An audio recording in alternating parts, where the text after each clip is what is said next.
आदाब नाजरीन, उर्दू खबरों में आप सभी का खैर मकदम है। मैं हूं सादिया अलीम आपके साथ। अब शुरुआत करते हैं अहम सुर्खियों से। नई दिल्ली में आज से शुरू होगा 3 रोज़ा सेमिकॉन इंडिया 2025। वज़ीर आज़म नरेंद्र मोदी करेंगे इफ्तिताह। मुल्क में एक मजबूत और पायदार सेमीकंडक्टर इकोसिस्टम तैयार करने पर तवज्जो की जाएगी मरकूज़।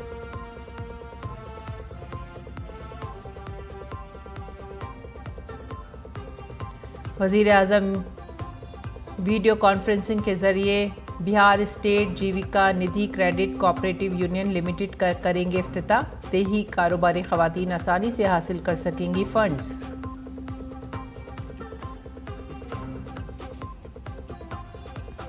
दिल्ली फिसादात 2020 के मुल्ज़िमान शर्जिल इमाम, उमर खालिद और दीगर की ज़मानत की दरख्वास्त पर हाई कोर्ट का फैसला आज। UAPA के तहत जेल में हैं ये तमाम मुल्ज़िमीन।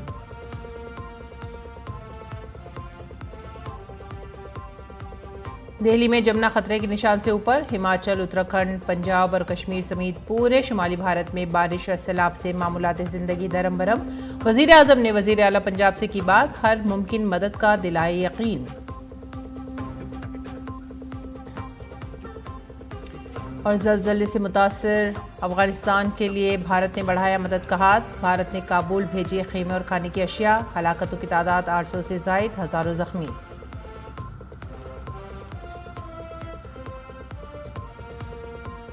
खबरें अब तफसील से। वज़ीर आज़म नरेंद्र मोदी आज नई दिल्ली में सेमिकॉन इंडिया 2025 का इफ्तिताह करेंगे। इसका मकसद भारत के सेमीकंडक्टर के माहौलियाती निज़ाम को तहरीक देना है। बुध को इस कॉन्फ्रेंस में पीएम मोदी शिरकत करेंगे। प्रोग्राम के दौरान पीएम मोदी CEO गोल्ड मेज कॉन्फ्रेंस में भी शिरकत करेंगे। ये कॉन्फ्रेंस जो 4 सितंबर तक चलेगी, एक मजबूत, बाइख्तियार और पायदार सेमीकंडक्टर इकोसिस्टम को आगे बढ़ाने पर तबादला ख्याल करेगी। कॉन्फ्रेंस में 48 से ज़ायद ममालिक के 2500 से ज़ायद मंदूबीन शिरकत करेंगे। इसके साथ साथ 20,750 से ज़ायद शुरका शिरकत करेंगे, जिनमें 50 से ज़ायद आलमी शख्सियात, 150 से ज़ायद मुकर्ररीन और 350 से ज़ायद नुमाइश कंदगान शामिल हैं। इसमें 6 ममालिक के गोल मेज मुबाहिसे, कंट्री पवेलियन और अफरादी क़ुव्वत की तरक्की और स्टार्टअप्स के लिए वक्फ पवेलियन भी शामिल होंगे। कॉन्फ्रेंस में सेमिकॉन इंडिया प्रोग्राम की पेशरफ्त, सेमीकंडक्टर फैब और जदीद पैकेजिंग प्रोजेक्ट्स, बुनियादी ढांचे की तैयारी, स्मार्ट मैन्युफैक्चरिंग, R&D में जिद्दत और मसनूई ज़हानत, सरमायाकारी के मौक़े, रियासती सतह पर पॉलिसी पर अमल दरामद वगैरह पर सेशन होंगे। मज़ीद बरा ये event design linked incentive scheme के तहत इक़दामात, स्टार्टअप इकोसिस्टम की तरक्की, बैनुल-अक़वामी ताउन और भारत के सेमीकंडक्टर सेक्टर के लिए मुस्तक़बिल की समत को उजागर करेगा।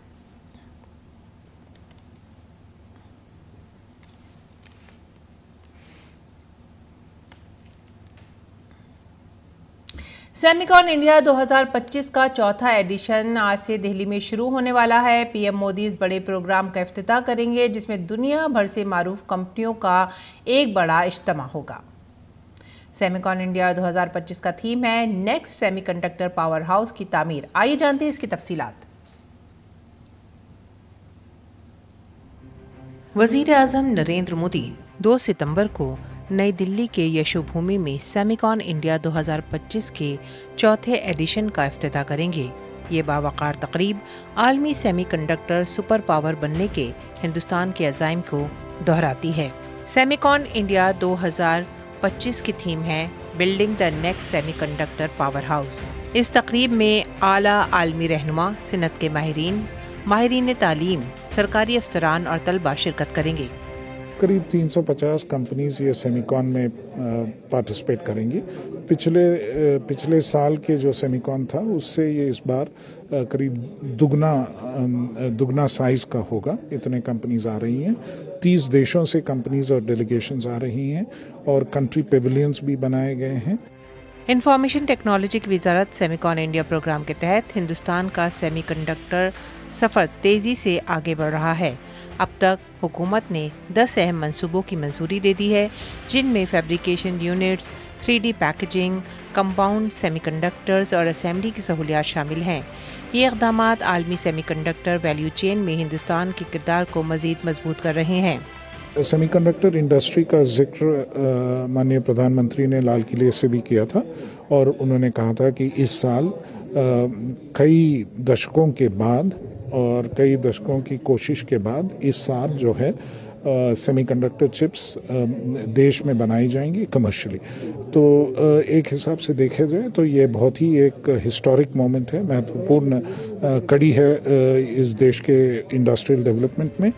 इस इख्तरा को फ़रोग़ देने के लिए 280 से ज़्यादा इदारों और 72 स्टार्टअप्स को जदीद चिप डिज़ाइन टूल्स तक रसाई हासिल हो गई है। डिज़ाइन लिंक इंसेंटिव स्कीम के तहत 23 स्टार्टअप्स को मंजूरी भी दे दी गई है। ये इदारे CCTV navigation system, communication, motor controllers और माइक्रो प्रोसेसर्स जैसे चिप्स पर काम कर रहे हैं।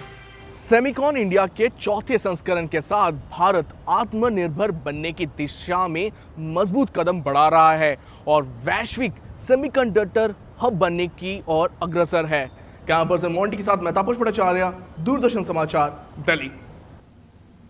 आगे बढ़ेंगे अगली खबर की तरफ। वजीर आजम नरेंद्र मोदी आज दोपहर वीडियो कॉन्फ्रेंसिंग के जरिए बिहार राज्य जीविका निधि सहकारी संघ लिमिटेड का आगाज करेंगे। इस मौके पर वजीर आजम इदारे के बैंक अकाउंट में 105 करोड़ रुपए भी मुंतकिल करेंगे।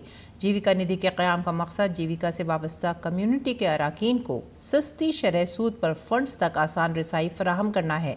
जीविका के तमाम रजिस्टर्ड क्लस्टर लेवल फेडरेशन इस इदारे के मेंबर बन जाएंगे।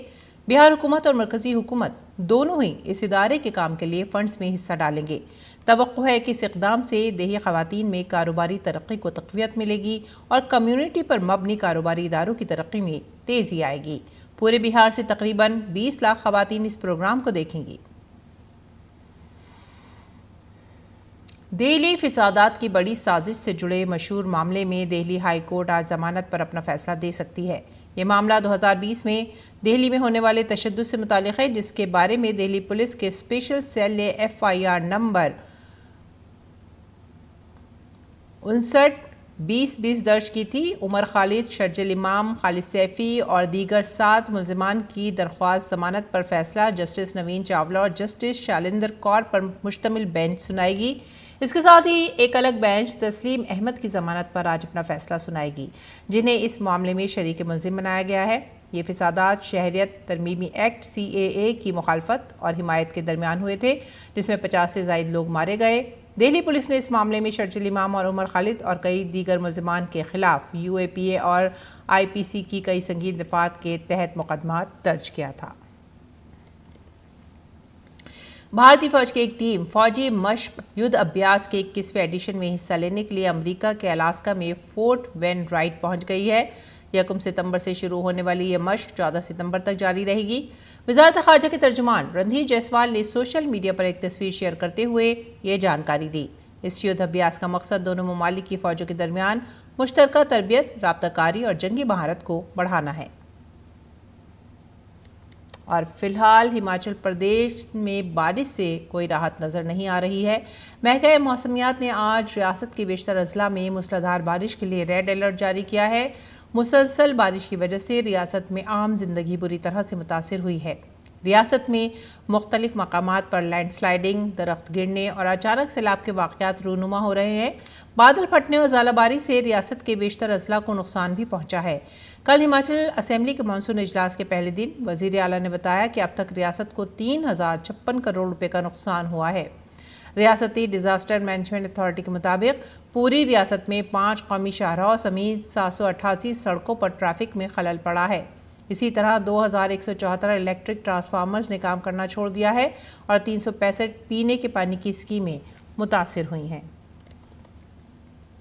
बात करते हैं पंजाब की। पंजाब में दरिया सतलुज, रावी, ब्यास और घगर तुग़यानी पर हैं, जिसके बाइस आसपास के इलाके ज़ेरे आब आ गए हैं।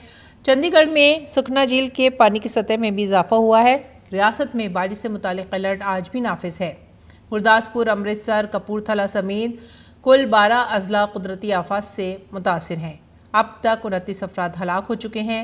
इतलात के मुताबिक 15,688 अफराद को बचाकर महफूज मकामात पर पहुँचाया गया है। जापान और चीन का दौरा मुकम्मल करके वतन वापस पहुंचे वज़ीर आज़म नरेंद्र मोदी ने दिल्ली पहुंचते ही पंजाब में सैलाब की सूरत हाल के बारे में दरियाफ्त किया। सरकारी ज़राए के मुताबिक वज़ीर आज़म ने पंजाब के वज़ीर आला भगवंत मान से फ़ोन पर बात की और रियासत में बारिश और सैलाब की वजह से पैदा होने वाली सूरत हाल पर तबादला ख्याल किया। उन्होंने पंजाब को हर मुमकिन मदद की यकीन दहानी कराई। गवर्नर गुलाब चंद कटारिया आज फिरोजपुर में सैलाब से मुतासरा इलाकों का दौरा करेंगे, जबकि वजीर आला भगवंत मान वीडियो कॉन्फ्रेंसिंग के जरिए एक आला सतही मीटिंग तलब करेंगे। इस बीच उत्तराखंड में मूसलाधार बारिश और तोदे खिसकने का सिलसिला थमने का नाम नहीं ले रहा है। महकमा मौसमियात ने रियासत के बेशतर अजला के लिए रेड अलर्ट जारी किया है। देहरादून, उत्तरकाशी और बागेश्वर समेत 5 अजला में भारी से बहुत ज़्यादा भारी बारिश होने का इम्कान है, जबकि दीगर अजला में भी भारी बारिश हो सकती है। कुदरती आफत ने निज़ाम ज़िंदगी को धरम भरम करके बहुत नुकसान पहुँचाया है। ख़राब मौसम और सिक्योरिटी खदशात के दरमियान हुकूमत लोगों की हिफाजत, राहत, रसानी और बचाव के लिए पुरज़्म है। एहतियात के तौर पर 4 धाम यात्रा जुमे तक आर्जी तौर पर बंद कर दी गई है। जम्मू में मूसलाधार बारिश की वजह से मकामी लोगों की परेशानियां कम होती नजर नहीं आ रही हैं। महकमा मौसमियात ने आज जम्मू के मुख्तलिफ हिस्सों में मूसलाधार बारिश के लिए ऑरेंज अलर्ट जारी किया है। मौसम के इंतबा और पहाड़ी इलाकों में मुसलसल बारिश की वजह से लैंडस्लाइडिंग के पेश नज़र जम्मू डिवीज़न के तमाम सरकारी और निजी स्कूल आज बंद रहेंगे, जबकि जम्मू में नदियाँ तो क़यानी पर हैं। इसके साथ ही कई मकामात पर लैंडस्लाइडिंग के वाक़यात की वजह से जानमाल का बहुत ज़्यादा नुकसान हुआ है। जम्मू में 14 अगस्त से अब तक बादल फटने, चट्टानें खिसकने और सैलाब की वजह से 130 से ज़ायद अफराद हलाक हो चुके हैं। इसी दौरान जम्मू से कश्मीर को जोड़ने वाली जम्मू श्रीनगर कौमी शाहराह मुसलसल 5वें दिन भी बंद रही। इस दौरान दिल्ली में भी आज सुबह यमुना नदी के पानी की सतह खतरे के निशान से ऊपर हो गई है।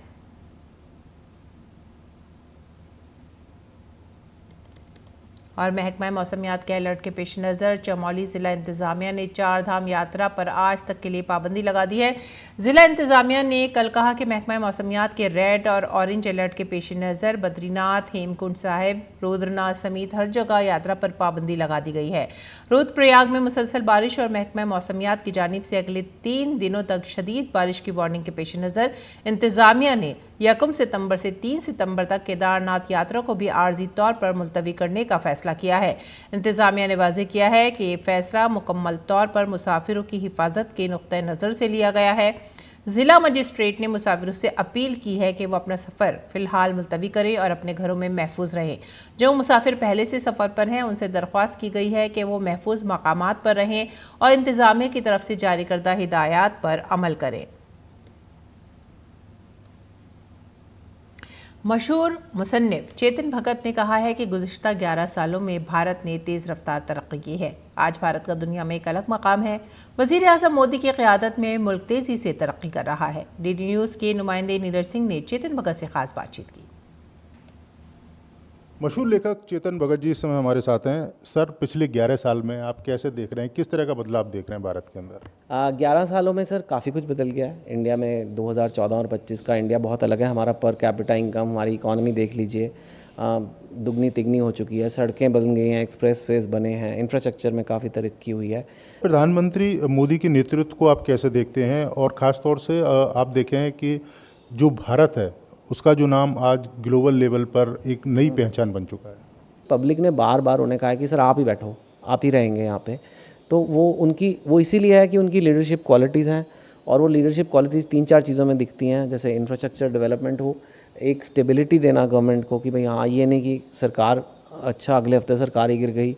और फॉरेन पॉलिसी भी है कि जहाँ तक हो सके भारत मतलब अंदर की तरक्की तो हो रही है, लेकिन बाहर भी भारत का एक पोजीशन बने। अभी रिसेंटली भी एक किताब आपकी आने वाली है, वो क्या किताब है, किस पर बेस्ड है, क्या नाम है उसका? उसका नाम है 12 Years माई मेस्ड अप लव स्टोरी। ये एक लव स्टोरी है, एक पंजाबी लड़के और जैन लड़की के बीच की लव स्टोरी है। जो उम्र में पंजाबी लड़का बड़ा है, डिवोर्स है, लड़की सिंगल है। 1 अक्टूबर को ये किताब आ रही है। मेरे को एक कहानी ऐसी लिखनी थी जिससे सोसाइटी को होप मिले, लोगों को हंसी आए, थोड़ा हास्य हो, और हैप्पी एंडिंग पॉजिटिव स्टोरी मेरे को लगता है इस वक्त चाहिए। बहुत ज़्यादा हॉरर थ्रिलर, जब खोलो OTT कोई लोग मर रहे हैं या कोई गैंगस्टर आ रहे हैं, प्यार मोहब्बत की कहानियाँ भी होनी चाहिए। तो मैंने ये कहानी लिखी है। तो ये थे हमारे साथ मशहूर लेखक चेतन भगत जी, जो बता रहे थे कि एक नई किताब भी आने वाली है, और पिछले 11 सालों में जो बदलाव उन्होंने यहाँ पर देखा, उस बदलाव के बारे में भी बात कर रहे थे कि आज भारत की स्थिति पूरी दुनिया में किस तरह की है। कैमरामैन काला के साथ नीरज सिंह, डीडी न्यूज़, दिल्ली। अगली खबर, ज़लज़ले की वजह से 800 से ज़ायद अफराद की हलाकत के बाद अफगानिस्तान की मदद के लिए भारत आगे आया है। भारत ने अफगानिस्तान को इमदादी सामान और इंसानी इमदाद भेजी है। सोशल मीडिया पर एक पोस्ट में वजारत खारजा के तर्जुमान रणधीर जायसवाल ने चावल की बोरियों और दीगर खाने पीने की अशिया से लदे ट्रकों की तस्वीरें शेयर की। अफगानिस्तान में ज़लज़ले के नतीजे में अब तक 800 से ज़ायद अफराद जान से हाथ धो बैठे हैं, जबकि हज़ारों अफराद ज़ख्मी हुए हैं। ज़लज़ले का मरकज़ नंगरहार सूबे के शहर जलालाबाद से 27 किलोमीटर मशरक़ शुमाल मशरक़ में था। इसकी गहराई सिर्फ 8 किलोमीटर थी, जिसकी वजह से ये ज़लज़ला इंतहाई ख़तरनाक हो गया। इस आफत की वजह से सबसे ज़्यादा तबाही सूबे कन्नार के ज़िला नौरगिल, सोकी, बतापुर और चापादारा ज़िला में हुई है। लोगों के घर मुकम्मल तौर पर तबाह हो चुके हैं। तकरीबन 300 से 350 लोग अब भी मलबे तले दबे हुए हैं। पहाड़ी इलाका इमदादी कामों में बड़ा चैलेंज बनता जा रहा है। इमदादी इदारों को मुतासरा इलाकों में भेज दिया गया है ताकि बचाव के काम को तेज़ किया जा सके और ज़रूरतमंदों को मदद फराहम की जा सके। रेड क्रॉस ने मंगल को खबरदार किया है कि ईरान में मजीद 10 लाख अफगान महाजरीन को वापस भेजने की तैयारी की जा रही है।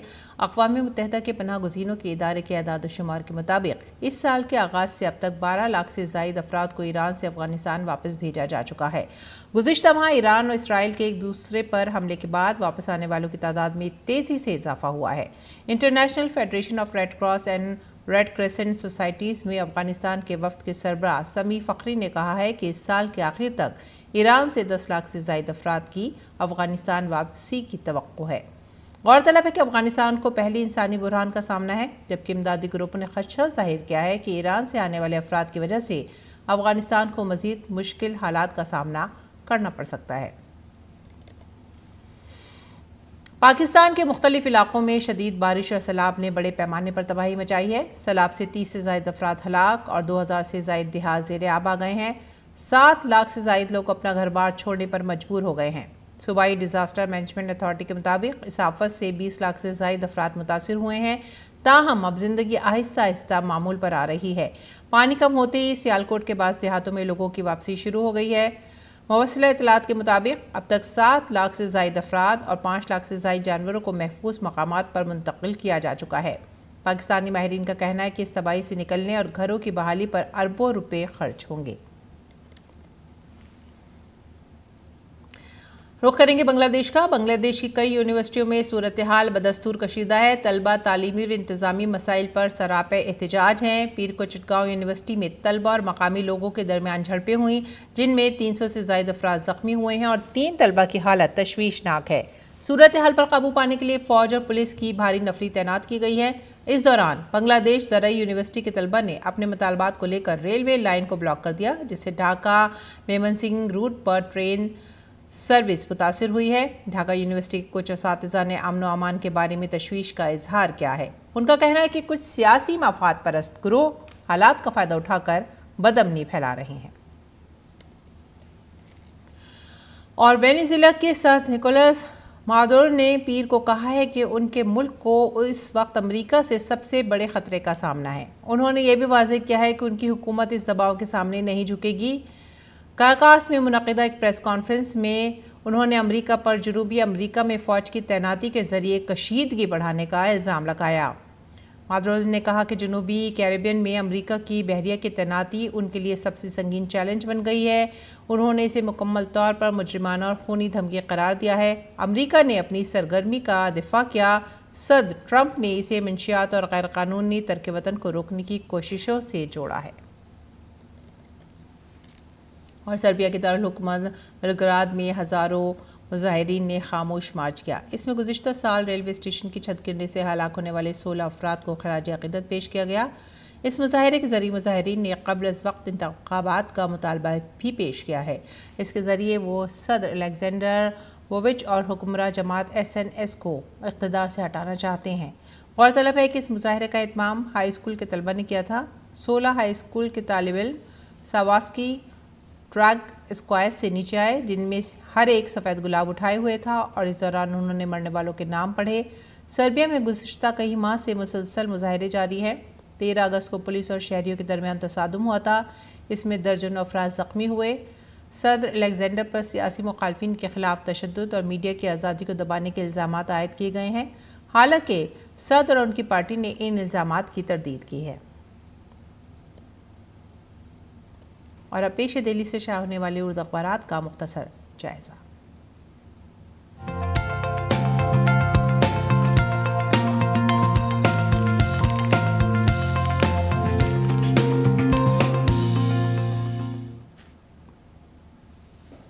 उर्दू अखबारात के जायज़े में जो पहली खबर हम ले रहे हैं वो है रोज़नामा राष्ट्रीय सहारा से, और ये अफ़गानिस्तान से मुतालिक है। अफ़गानिस्तान में भयानक ज़लज़ला, 800 से ज़ायद अमवात, 2500 से ज़्यादा लोग ज़ख्मी हैं। मज़ीद हलाकतों का खदशा बना हुआ है। वज़ीर आज़म नरेंद्र मोदी ने इस मुश्किल घड़ी में हर मुमकिन इमदाद की पेशकश की है। आगे बढ़ेंगे अगली खबर की तरफ, और ये भी रोज़नामा राष्ट्रीय सहारा से ही है। अगली सुर्खी, दहशतगर्दी के खिलाफ SCO सख्त, पहलगाम हमले की मजम्मत।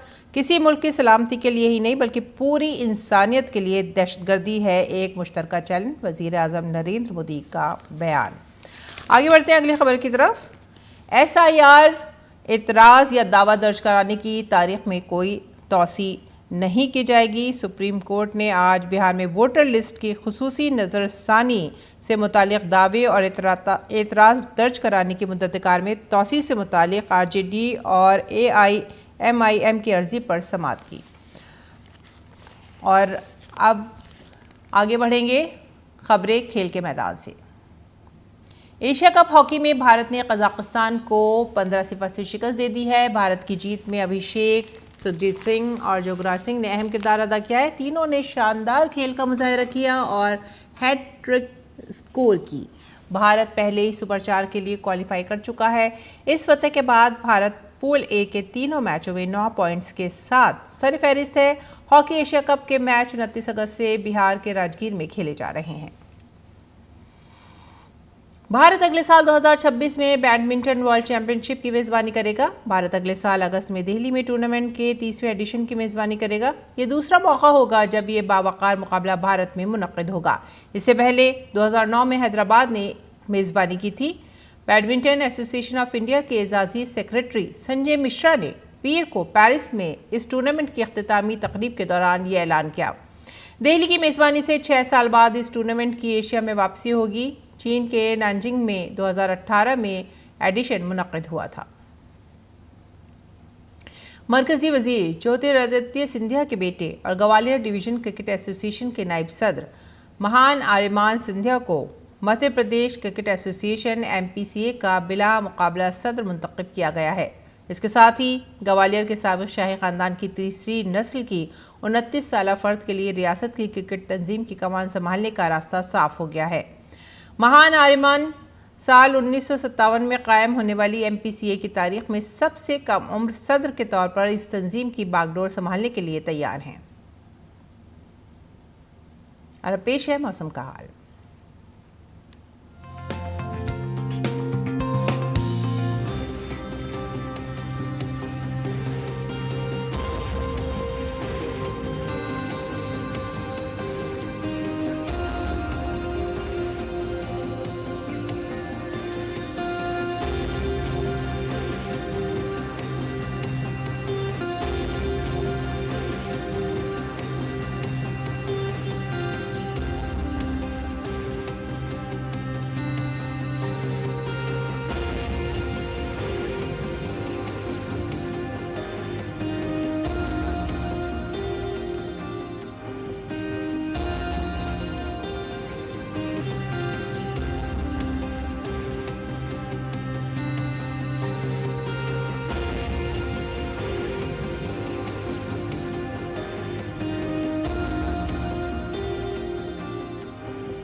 इसी के साथ ही आप हमारी पूरी टीम को दीजिए इजाज़त।